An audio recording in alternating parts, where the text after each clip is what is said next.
4:36, the UN Security Council is meeting again to consider imposing international sanctions on Libya. But what other options remain open to the international community?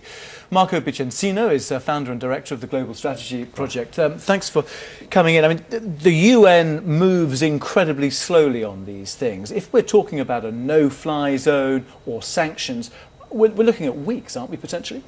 That's why if decisive action is not taken at the Security Council immediately to deal with a very fluid situation, actions beyond the actual Security Council may be necessary by nations. In this case, we're looking at the United States and the member states of the European Union.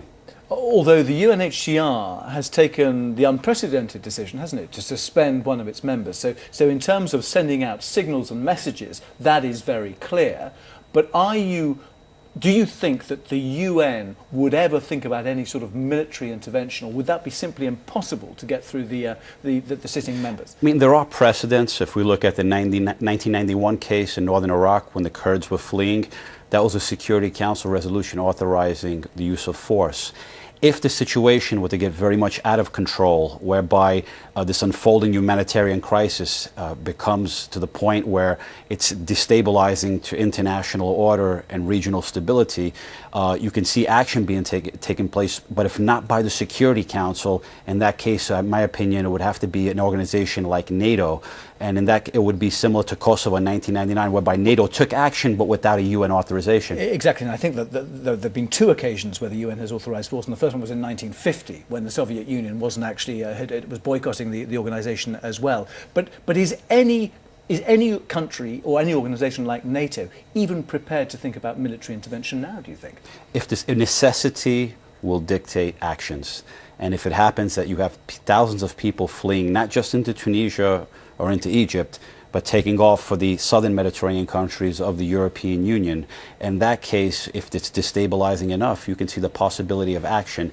I would say maybe more in terms of you're looking at maybe no-fly zones, the use of navies, limited actions on the ground, but it wouldn't be anything on a massive scale, I think. And what about diplomatic pressure to try and get through to the Gaddafi family itself and say, look, we can facilitate your departure from the country? Is that what you expect is going on as well at the moment, to take them out of the situation, to allow this to be resolved without them staying and fighting to the last? I'm sure there are probably certain countries that maybe behind the scenes have been offering it.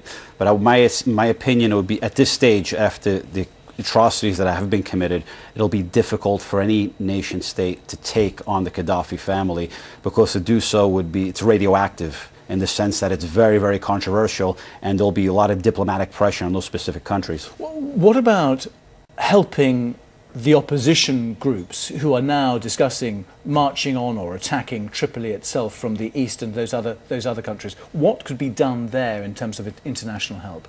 I think the help to those elements at this stage would have to be limited to humanity in terms of aid, health, things of that nature. I wouldn't say giving arms would be just too premature, because you don't know exactly who you're dealing with. But I would think in terms of helping to relieve the humanitarian situation, that's critical, and that I think needs to be done, and is being done, but needs to be increased at an exponential rate. Okay, Marco Picencino from Global Strategy Project, thank you very much for coming in and talking to us. Mentioning the UN there with Marco, let's go straight to the UN in New York.